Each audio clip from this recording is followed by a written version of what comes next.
Hello and thanks for joining the Thursday edition of Journalist Hangout. I can tell you it's a special day. I'm Ayodele Ozubaku. Today on the program, INEC, PDP, trade words over alleged plans to relocate collation center in Rivers. Governor Yotam describes making Senator Akume his godfather as his greatest political mistakes. And later on the show, NAFDAC boss Professor Moji Adeyeye vows to sue the House of Representatives over accusation of misappropriation of agency's fund. I'll be hanging out with the birthday boy, Babajide Kolade Otitoju, Chris Kende Wandu. So if you're ready, let the hangout start now.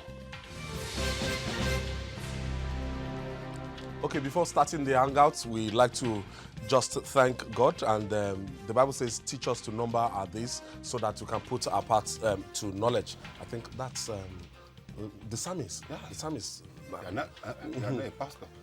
Yeah, I know I was. So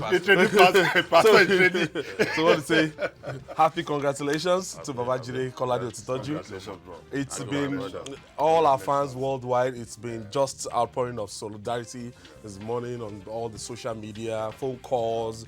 Everything has been buzzing this morning, and somebody caught our attention that this particular person.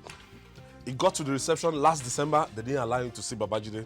He got to the reception again. He called my number that I'm at the gate. I told the security people to give him the clearance and allow him to see the birthday boy. Lo and behold, he wasn't allowed to see the birthday boy. But he still dropped this card. His name is Babajide Babs. He's a fine art teacher in the University of Lagos International School. University of Lagos International School. He did it last December and is doing it again today. He brought this card. Thank you so much, Babajide Babs. What a very good gesture. And we have all our... okay, the card here. Yeah, you want to see the card? Yeah, he did it last year and he's doing it again today. Thank you so much. Jide? And on behalf of all of us...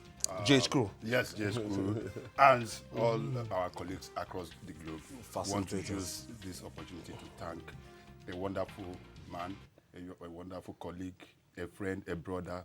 Somebody has brought a niche to the a profession, who has brought a new dimension to the profession. Somebody I called, I know I'm the only one that call him that name, and he knows. I say, the Jagaban, he said there's only one Jagaban. Coincidentally, the original Jagaban also is also celebrating his birthday. So congratulations to sir. The former governor of Oyo State, Otumba Christopher Alao Akala, also said one or two things about Jide. Let's just take this.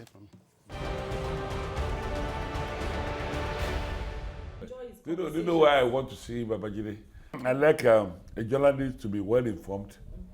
He gives analysis with facts and figures, and even with statistics at times, and even with historical background. And when one does that kind of thing, you see, it means the fellow knows Nigeria very well. So you watch him. He knows he knows the north, he knows the west, he knows the central, he knows the east, he knows everywhere. Do you know another thing about Babajide?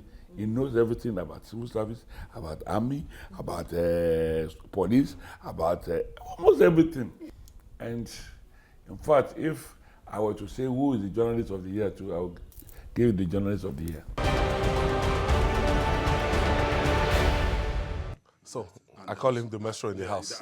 So once again, congratulations. Talk to your fans. And cheers. And, it's water. Yes, Don't worry. yes, We pop is. champagne after. Yes, after. You know, we can't do the other one here now. We pop champagne. Congratulations. Congratulations. God bless and continue to manifest. It's by design. It is water that we put here. Good. Because emotions can run wild. If it was a magic moment that you put here, No. it looks like water. It looks like water. And emotion runs wild. It does. We can actually come to blues. So, but it won't get there. I'm extremely grateful to Nigerians. Today, I saw so many people using my pictures, talking about me on Facebook, some of them writing very long, doing very long write-ups and appreciating the work that I do. There has never been a time that I felt really appreciated like this year. You know, I saw a post about what I said about how politicians rig. And someone who used to be even a polling officer said what I said was exactly the way that politicians rig. You go and buy from the original from EC8A, you know, and then at the polling centers they will use the fake one. So at the level of collation, it will be swapped. So I thank God, and I thank my bosses at the news, Dapolon Yomi, Senator Babafemi Ojudu, Bayo Obasa, Bayo Ononuga, the man who taught me how to edit. Ojudu taught me how to discover story ideas. And I still see him as one of the best journalists to come out of our country. I've been very privileged to have the kind Even of the background. cakes. People have been bringing cakes. All around the newsroom is filled up. I still have a lot to offer my country, and I've been encouraged by the outpouring of love from Nigerians. It shows that they appreciate what I'm doing, and that's why I've said repeatedly that this is what I enjoy doing, this is what I will continue to do. I'm not going to work for a politician. People who have been thinking, okay, maybe there's a job out there, Jide will go and work somewhere. No, journalism is my first love, and that's what I want to continue to do. You remember on a particular day, someone said, oh, if your brother, Faleke, your uncle Faleke, becomes governor of Kogi, I'm sure you'll go and work there. And right on this program, I said, that is not possible, that even he knows that I'm not likely to go and work for him. So the truth is, I want to continue to do what I'm doing here. I don't want to work for a politician. I'm not, whatever, if I praise a politician, it's not because I want his attention. There are people who abuse us, who say, oh, we are seeking attention. No, I want to remain a journalist. This is the best profession in the world. And it gives me satisfaction. So for as long as God permits it, I will remain a journalist. I will continue to do what I'm doing. I want to continue to be the journalist that people want to listen to, the journalist that people want to get a feel of what's going on in their country through him. And I appreciate all the numerous people sending cakes. Yes. Dr. Ashalu has been making compilation of all of the gifts Cakes are coming in. At the end of the day, many of us will have to go and buy them. One by one. Maybe we'll take inventory of the cakes because drinking it's not Jedi at the not for me. It's so wonderful. All right, so moving on now. The governorship and state assembly election in Rivers State is assuming a dangerous political conundrum. The more the Independent National Electoral Commission, INEC, tries to conclude the process, the more it encounters hiccups. After fixing dates for the conclusion of the process, the state chapter of the People's Democratic Party, PDP, is accusing INEC of foul play. Chairman of PDP in the state, Felix Oboa, alleges that the electoral body is plotting to relocate the collation center for the polls to an undisclosed location. Babajide, if you ask me, I would say that is the most sensitive, that might be the most sensible decision for INEC to make. He might have to go and collect those results in Abuja, where maximum security can be guaranteed. What do you make of this situation? I think INEC has said it has no plan to relocate. Okay.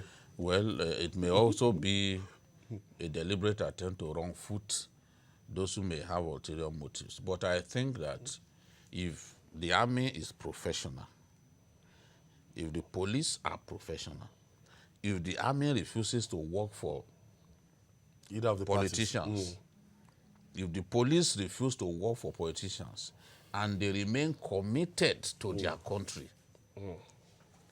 then nobody can stop INEC from proceeding with the collation. You know, those who go to court trying to stop INEC from doing its work, we can see that they've lost already. How do you tell INEC not to do collation? Statutory Election has been held. You are saying they should not do collation. What kind of ridiculous... people just injunction. go to court for all kinds of funny reasons. feel all righteous. Abuse of the court process. So now, we are waiting. INEC has set a date. Let us see what will happen. There has to be security. The president has to tell the army that, look, if any one of you, and Burate, the chief of army staff, has to be given the marching orders, because the image of the president is at stake. The image of the chief of army staff, Burate Tukur Yusuf Burate, is at stake. He must not allow his men to be used by aberrant politicians. I call them aberrant politicians because their behavior is aberrant. Their behavior is it's not consistent with rationality. You can't be using soldiers to disrupt collation. It's irresponsible. Anybody who sets out to use soldiers to disrupt collation must hang his head in shame, because it's not done anywhere. That means you want to ensure that the will of the people does not prevail. Election has been held. Let INEC finish his job. Why are you disrupting collation? Why should soldiers be used to disrupt collation? It must not happen again. If it happens again, then it means that our government, our leaders have hands free permanently in their ears. That ensures that when you talk, they don't hear. So let this INEC has set this timetable for collation, this timeline for collation. Security should be beefed up. And if INEC says it does not need soldiers inside collation center, don't deploy there. The law permits INEC to tell you where you as soldiers should be positioned. That's what the electoral That's what the law says. says. Don't breach our law. Respect our laws. Respect the future of the military. Because if at the end of the day the soldiers become willing tools in the hands of politicians, then it becomes dangerous. Our country will be heading towards the precipice, because the army is our last line of defense. The moment we destroy the image of the army, and our army becomes a political army, we are heading towards Somalia. By God's grace, that will not happen. So that's why I'm advising that the chief of army staff, he has a big job to do. General Tukur Yusuf Burate, he has a job to do.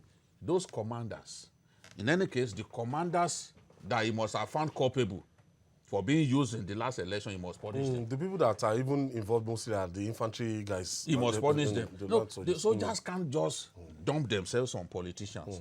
They go through their commander. So yeah, give me so number of people there. And then on election day, or even on the day of collation, nobody should be going around with numerous soldiers and all that. So let's have a peaceful conclusion to this Rivers election. It's becoming extremely worrisome that we have a state, since we did the election, everyone about anytime Rivers, there will be problem. Okay, Sikian, we were talking yesterday, with our this conversation yesterday. It was like, okay, in Kano State, they had talks that invaded the place, they were carrying sticks and everything. And we were saying in Rivers, they don't carry sticks. They will carry guns. Do you understand? Why is it so difficult to conduct election in Rivers State? It's just unfortunate. It's just rather unfortunate. Unfortunate in the fact that an institution that is well respected, just like Jide rightly said, is being used by politicians to destroy not only the electoral process, but their own image. The military, as we've always known, has always been a force to reckon with, respected not only in Nigeria, but across the globe. And when we say the military, let's drop it down to the Nigerian army. I personally, CKN, don't know what the army has at stake in Rivers State. If there is NA as a political party contesting in Rivers State, it's definitely not Nigerian army. It must have been another political party. Not the NA is not Nigerian army. And I see no reason why the army will take it upon themselves to try to subvert the will of the people. I just don't know. Where in the world is that done? And we were here, and so prior to the election, they've been doing a lot of things, but the attitude they displayed on election day was nothing to write home about. And at a point they started denying, no, they are fake soldiers, they are this and this and that. Is this a bunch of in this country? And we have a chief of army staff, we have commanding officers. It is rather unfortunate. And we must call a spade a spade. Most of these guys are our friends. Most of the commanders are our friends. Most of the senior army officers are our friends. But we must tell ourselves the truth. He who rides on the back of the tiger will end up in his stomach. That's what happens. Yes. If we look at it as just as Rivers State, it could be Abuja tomorrow. What they are doing in Rivers State is more or less a civilian, more like a coup. And that must be condemned in its totality.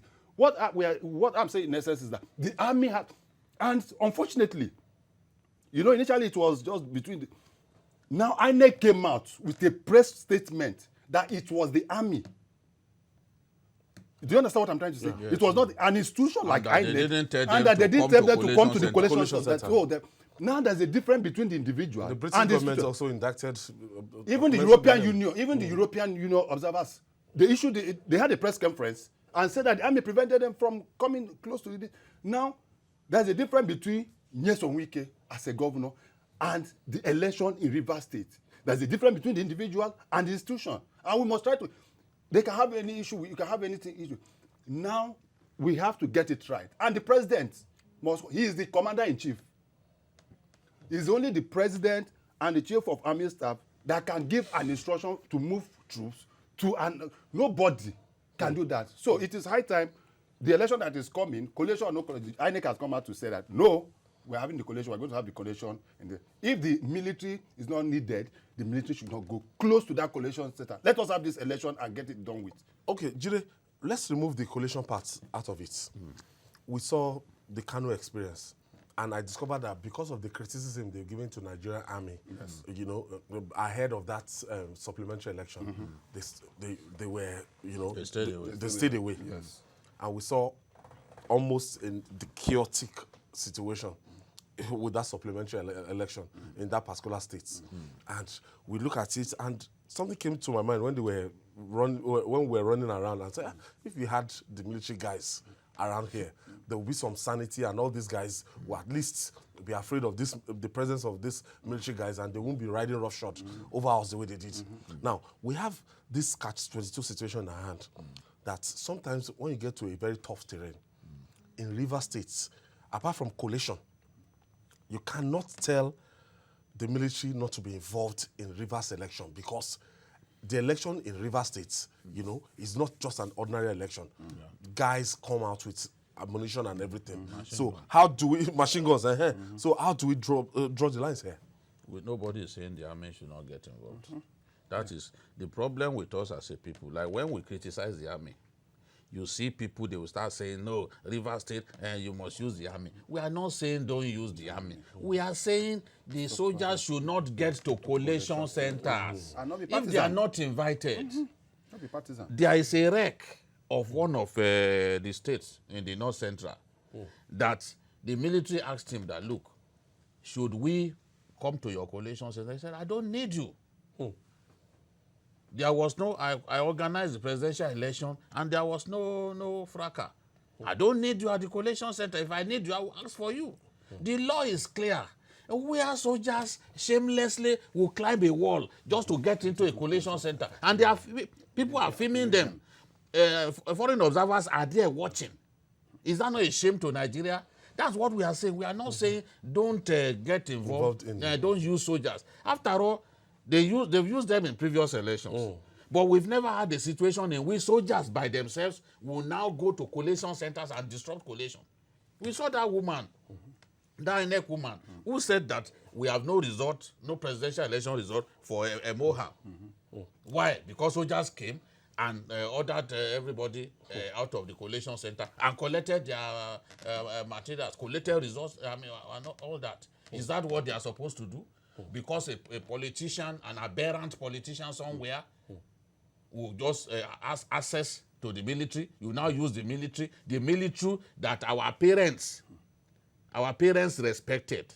The military, the institution that was built, some of them with some of the finest training that you can ever find. Sandos guys. Sandos and the rest of them.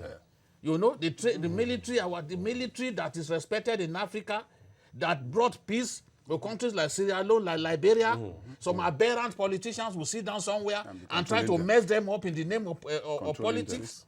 Because you want to win election by all means. No, that's not the role that the soldiers should play. soldiers can still keep thugs at bay, you know, especially at polling centers.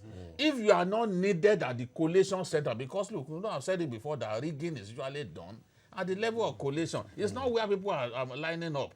That's what most Nigerians don't know.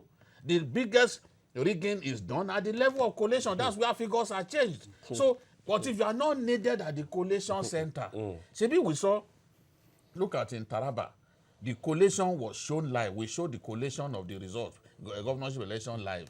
There was no soldier inside the collation center. And everything was done peacefully. The same thing in Benue. We saw collation. We show it live. Our people were there. Did you see any soldier carrying an AK-47 inside that place? No. We need soldiers to monitor elections in volatile places like rivers. But we are not, there are places that they should not go to. The law is clear that it is INEC that can determine where those soldiers should be deployed. So they should listen to INEC. That's what INEC said. We did not tell you to come to collation centers. You can't deny. They can try to blackmail INEC, as Sagir, the spokesman of the army, is trying to do. That, oh, you didn't talk when soldiers were killed. We know that soldiers were killed. We know. We condemn the killing of soldiers on election day. But we are saying don't go to collation center unless you are told to go there. Don't go there. Nobody needs you there. It's as simple as that. Moving forward. Yes, moving forward, as I've said, there's no way we will say that in a volatile state like River State, the military should just take off and just, this is not possible. They know what to do. The only thing we are saying is that the military has shown some level of partisanship in the election. And that in itself is not acceptable to us. It's not acceptable to Nigerians. It's not acceptable to anybody. It's very, they are taking us back to 1960s. Nobody does that. If you have an interest, that is not how to go about it. And the president, that brings us back to, that is why at times when people criticize, some of us say, oh, don't criticize them. But at times, a president must remain a president. They boxed up on this table. At the end of it all, they are not going to blame INEC. They are not going to blame the chief of police. They said it's the president that said that. Meanwhile, it's not the man. The man has said that even the supplementary election, you heard what he said. He said, my hand is up. Let Nigerians go and vote. And you saw the outcome of the election. Some of the candidates wanted the president to come and campaign for them. Even the he said, no, let them vote. The man has come as to categorically, I think he should come out also to condemn this. And give a last warning to the ministry. He just needs to tell Burate, look, please, I don't want to see your men working for any politician. It's a simple that is all. thing. And that is because his image is at stake. We'll keep our guys out of politics. That is all. No, don't destroy the army. Don't destroy the army. Don't destroy our army. All right, you still destroy to come. yourself, you want to destroy our army. No, we won't agree. Governor, your term describes making Senator Akume his godfather as his greatest political mistake. We'll be right back after this time out. It's still Journalist Hangout. Stay with us.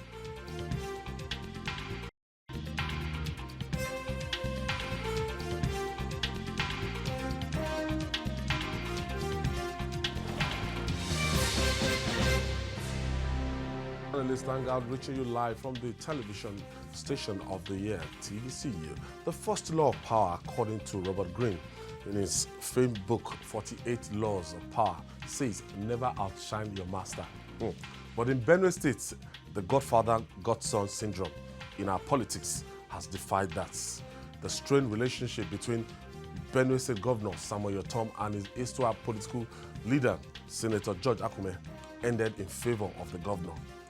He defeated his godfather in the just concluded election and is enjoying the bragging rights, saying in Makurdi, Governor Yotom said his greatest mistake is in making Senator Akume his godfather. But he who laughed last, they say, laughed best. So, Babajide, the history of godfather, godson, falling apart in Nigeria is not limited to Nigeria. And I always make former Governor Ojuzo Kalu a reference point, and his successor, Ochendo Global, his chief of staff. Jim Wobodo, Chimaroke Namani, and Sullivan Chime. At a point in time, like that everywhere. Jim Wobodo. Chimaroke Namani. Jim Wobodo Namani and Sullivan Chime. So what goes comes, they will just come and all their projects, everything. So Akume lost his bid to go back to the Senate. he was retired during the presidential election and to go back. The governor did that. Yes, yes, and the governor made sure that he gave a good account of himself, moving from the APC to the PDP and winning convincingly, winning Benue State by almost 100,000 margin. Yeah, you see, I think that no matter how popular you are as a godfather, as anybody at all in politics, you must connect permanently with your base. If you do not connect with your base, I'm talking about the grassroots. What do the people want? What are the people saying? What are the things that get the people hungry? If you fail to do that, you'll be taught a political lesson. If you are not careful, you may never even recover from it. So it's not, Akume refused to give Otom the support that he needed the most during the conflict, during the headers farmers crisis. Otom will go to Abuja to complain, oh, they've killed my people again. No. And he will be told, why don't you find a way to solve this problem? You don't just come to Abuja to cry every time. Find a way to solve the problem. Then he came up with this anti-grazing bill. But he didn't get the support of Akume. He didn't get. Instead, Akume was telling him, don't do it, don't do it. On the day that he was even announcing that this thing was going to take effect, Akume tried to talk into his ears, get him to not say that. But the governor went ahead and said that. Look, we'll have the anti-grazing law. He was looking for a way to solve the problem. And then he had these vigilantes that were, their own job was to police the communities, ensure that herdsmen don't come to kill them. But the killings didn't stop.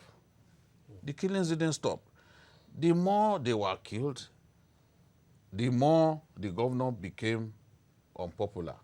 The governor had to insist that, look, my idea is the best way to solve this problem. And somehow, majority of Benue people agreed with him that that was the way to solve the problem. There, no doubt about it, there were problems with that because you did not come up with where do you relocate people. People have been used to grazing in that manner. What do you do? What are the remedial measures that you've taken to ensure that you do not push them out of business? The governor actually did not make an elaborate plan for that. And that was why a lot of people opposed it. But for Akume to have publicly disowned a man that he brought to office was a big problem. And Akume did not realize that the majority of their people, if you watch the funeral for those people that were killed in January last year. All the major leaders in Benue were very angry. So if you step out of line, you did not show the same emotion that people are showing, then the people will no longer like you. And then at the point, those priests that were killed, those priests, before they were killed, one of them, the last Facebook post that he made was, our community has been surrounded by herdsmen. We have no guns. How do we defend ourselves? And then after they were killed, propagandists came up with the idea that they were killed by Benue people. And interestingly, even Akume that should at best have kept quiet on the matter did not keep quiet. He too now said that it's Benue people that killed those people. Whereas the Air Force actually chased those. No, they not only killed those people, they occupied the territory. It was the Air Force that used Mi-35 to chase them out of that community. And then TVC we did the story, spoke to the people. At least the people we know those who came to kill them. But even after that, we had Rotimi Amechi saying, no, it's Benue people that killed themselves. We had the chairman of the party say, oh, it's Benue people that killed themselves. And I warned on this program, I said, APC will alienate itself if he continues to say this. APC owned, in inverted commas, owned Benue. But by the time you don't appear to sympathize with the people, you are now saying they are the ones killing themselves. There's no way the people won't turn against you. So this was what happened. So by the time they turned, because the governor now reported the Akume to the Chief Traditional Council, that was where the isolation of Akume began. And Governor Otom saw that if he did not stop Akume from winning the senatorial seat, he would still remain in Abuja and constituting a big problem to him. So he decided to expend his energy, expend his money on ensuring that Akume did not win the Senate seat. In fact, in his senatorial zone, it was only one local government that Akume won. That should tell you that the people are turned against him. Sikiel, if Otom had not left APC at that time that he left, he might not have won that election. Because the sentiment against the Muhammadu Buhari-led administration was that they abandoned them to their fate during the herdsmen, and farmers clash. It's true. You know, what happened to Akume just reminds me of what happened to Godswill Akpabio in Akwa Ibom. Most often than not, uncommon defector. So, most often, now uncommon loser. Uncommon loser. What's also now, that is the problem of Godfatherism. Most often than not, it gets to a point where they misread the handwriting. Most often than not. And you know why? Most often than not, because of the kind of chain of people they have around them, who give them false hope, who give them false information, who don't tell them what is on ground, who don't tell them what is happening. They believe and remain on that glory height of theirs and believe that all is well. Just as Jide rightly said, don't forget, before Otom defected, most of the PTP governors and rest of them visited Benue State. During the, I'm sure you remember, all of you remember that time. During the burial and everything. He has not even defected to PDP then. Yes. They were there. Some of them, some were even giving him money. Yes. And say, please. They show love. You remember? They show love to him and told him, though we are not members of your party, but what is happening here, we sympathize with you. It was difficult for any APC governor. In fact, some of them, don't forget also that he had a clash with the governor of, I think, Plateau State. Yes, Plateau. Yes, then before Nasarawa again. Yes. No, he later retracted. I know he later retracted. Lost the election. That is it. He later retracted. And also, then even after the governor of Nasarawa, he also had, there was also some. Now, what am I saying? The APC in the state, we are playing a kind of card that ordinarily they didn't know was not going to favor them. Okay? They believe that they were trying to sell Otom very dirty. As one, somebody, as a leader who does not have the gut, who don't have the wherewithal, who does not have the capacity to be able to. Meanwhile, the people being killed daily have relations. They have people. They are the people that are going to vote and the rest of them. So the man now, the smart thing he did was not to portray himself as the underdog, as the victim. And when that happens in politics, yes, he played the underdog. While Akume and the rest were playing the big boys, he was playing the underdog. He was even crying on television. He forgot that he was on the rest of them. Those are the things that can make an ordinary voter go for you. And that was what happened. So I will say that his re-election worked for him. His re-election and what happened in Bauchi and probably even Sokoto State, I would say, are part of the wonders of this 2019 election. Finally, he has retired his governor, but he shouldn't just believe that. You said one thing that is instructive: your ability to read your people, and if you're a godfather and read your people, know what they want at any given time. Exactly. And that has not happened to some of the so-called godfathers around the country. They overestimate the capacity. Like what happened in Akwa Ibom State is a typical example. And I said, it just when the VP said, "Oh, it's impossible to defeat Akpabio." Akpabio, impossible. I said, who are the people misleading the VP like this? Akpabio. When he defected, who defected with him? Because we are trend monitors. We monitor trends. Who defected with him? Just one House of Assembly member. Other big people in the PDP, they refuse to go. Because this same Akpabio once boasted that, look, PDP is like Bible in Akwa Ibom. They are very popular. If they do the election a million times, Akpabio will not win. I can put my 1 year salary on it. He will not win. It's as simple as that. So this is the thing. You are the godfather, but you stepped out of line. You left your people. They must go with you before you can be sure that you will win. If they don't go with you, you'll be sidelined. Remember, even when that Lagos problem happened, I said, Asiwaju Bola Ahmed Tinubu is the face of the party in the state. Is the one that people listen to. They respect him. They sing that song, on your mandate we shall stand, on your mandate we shall stand, on your mandate, Bola, on your mandate. But Bola knows that he must respect the wishes of the people.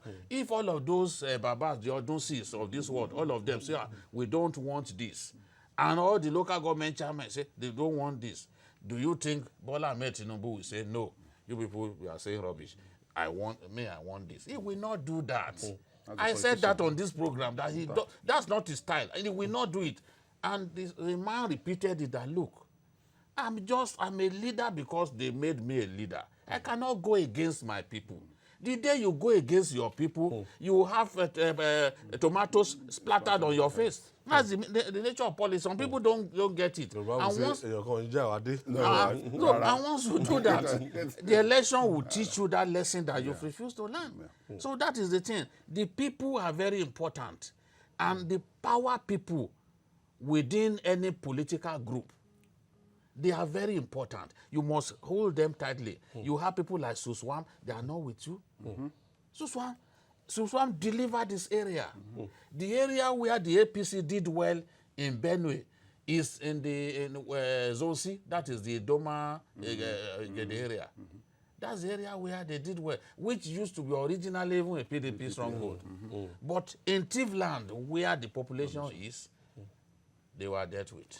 And the rest is history. History, as they say. Moving on now, the legislative-executive friction in Nigeria is now a constant in our polity. Now, recent clashes between the lawmakers and the executive arm of government even slid into government agencies. Another of such is the crisis brewing between the House of Representatives and the National Agency for Food and Drug Administration and Control, NAFDAC. The Director General of NAFDAC, Professor Moji Adeyeye, has vowed to sue the House for accusing her of misappropriation of the agency's funds. Let's hear from the NAFDAC boss.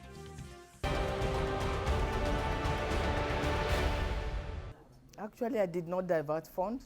Instead, I paid 3.0 billion naira back out of the 3.2 billion naira that we owed. You know, we have two lines of income. One is IGR, one is user fees. These are fees that companies paid to get their products approved or evaluated. And our IGR is very small. The user fees is much bigger. And we've been given that authority to use user fees for what the companies submit. So, that is what we're doing, using our user fees. However, let me backtrack. Just before I came, some money that was already in the budget that was paid into NAFDAC's account, I was called that before I arrived, I was already, my job was already effective, that we should get money for a National Assembly person, the chair of the House Committee on Healthcare Services, that he wanted to do drug abuse awareness. Out of the 49 million, to give 35 million. I said, this is for national program. Why should 35 million go to one town? And if it is going to go, how come that is National Assembly that is now doing drug awareness, drug abuse awareness? I said, no, do not transfer any money. They made life difficult since that time. They will call me to the National Assembly to come and give account of 2013 to 2016. I said, I wasn't here. They said, you are here now to distract me, to harass me. So they kept that, and we, in the middle of that, early last year, we submitted our budget. It will be difficult for any technocrat to roll with this flow. That's Professor the DG NAFDAC there, just showing what the National Assembly members, you know. Jide, I don't know. You wanted money for seminar. And the woman is saying, look, it is not in your purview. I think, why will I be giving you money for you guys to run your seminar? And since that time, you promised her hell, and you're showing her hell now by accusing her of allegedly misappropriating money.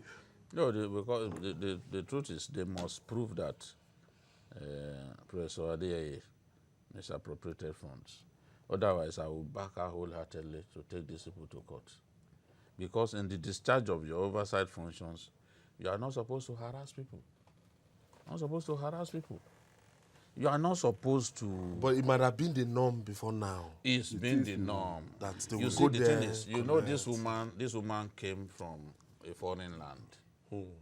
If she was, Homegrown. if she had been practicing Homegrown. her profession here, she would have known the way we do things. No, it will not even get to this point. Wash my hand. You know, but when people who truly want to be decent, who truly want to serve their country without blemish, who want to make an impact, and who want to maintain their big name, it's difficult to work in Nigeria because this is a terrible environment. Moji Adeyeye has been told, look, before you came, this was the way we used to do it. They will say they are doing oversight functions. They will be going from, let me give even the example of a power plant. They will be going from one power plant to another. And when they are leaving, sometimes they will time the thing. It will be during Christmas period. When they are leaving, they will have put dollars in envelopes for them and give them. If Moji had just simply done that, looked at them, say, gentlemen, I feel honored to sit before you people, and she smiled, and I said, madam, you know the way we do it, you know, this is the way we do it, and she said, okay, don't worry, I will cooperate. This will not happen.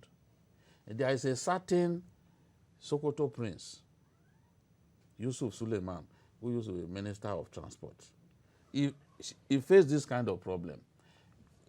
They would tell, senators would tell Yusuf Suleiman, don't come and defend, but just send your people. And he would say, no, I want to come. Because they won't be able to deal with him. He was not prepared to give money. On a particular occasion, they now said that the IG, that he disrespected them, that the IG should arrest Yusuf Suleiman. Because Yusuf Suleiman refused to cooperate. So, look at, even during, I remember, when they were building this, you know, this railway project that Jonathan started, our lawmakers, federal lawmakers, will go and be harassing railway contractors. So at a point, Yusuf Suleiman said, how do you continue to do this?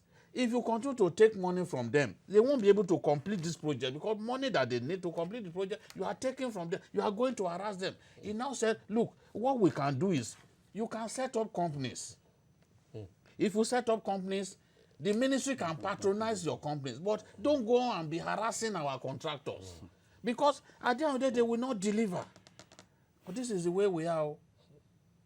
In the name of oversight functions, they will be extorting money up and down from people.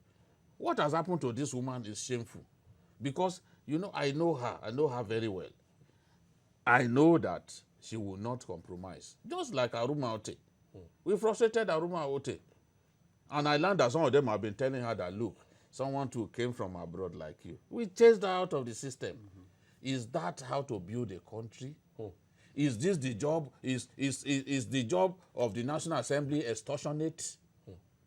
So someone needs to talk to these people. And that's why I'm saying that, look, even for the National Assembly, we need the right people in the National Assembly. All these boys who are not big enough to contest for president who are contesting for president. That's where we need them. The A lot of them, the Durotoys of this world, they have Mohalus. capacity. People like Mohalu, who is credited with creating the idea, bringing the idea of the BVN, they will make a big difference in that place. They must find a way to get there. Ezekwesilis of this world. If we have them, we'll be confident that we have the right people. Yes. No, we won't begin to think that it's just pickpockets that we have in the National Assembly. No, this should not be happening. You have no proof that she has taken any money. You can't defend it. You can't defend it. It's unfortunate.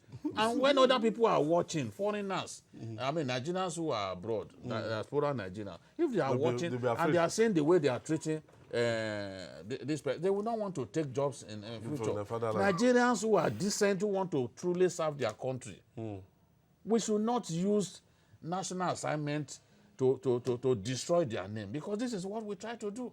One TV station has been carrying it that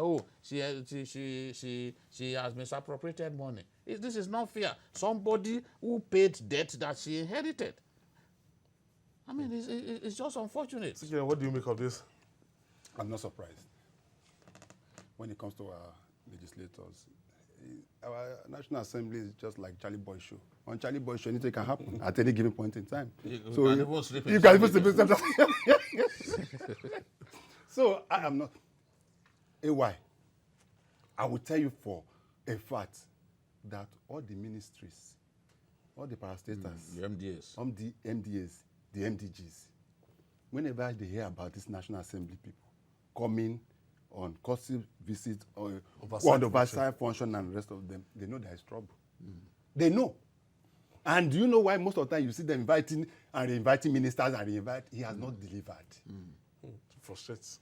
Delivered quote and unquote. I know of a particular minister who mentioned his name, that at a point he was invited over 5. There was a time, in fact, every month they will invite him 3, 4, 5 times. The minister has to go to court. You know what? When will I concentrate to do my job now? I didn't want to mention. I didn't want to mention his name. Let's not mention them. But their conscience is breaking them. No, that is the kind of legislators we have, right? You are talking of that. Ask them what they've done with the constituency projects. They are not supposed to be involved with. Yours is to identify. Okay? For about 3 years, I ran a program that was basically focused on the National Assembly and on the areas of constituency projects. Yours is to identify where those. Do you know that they set up companies to collect those contracts? Yeah.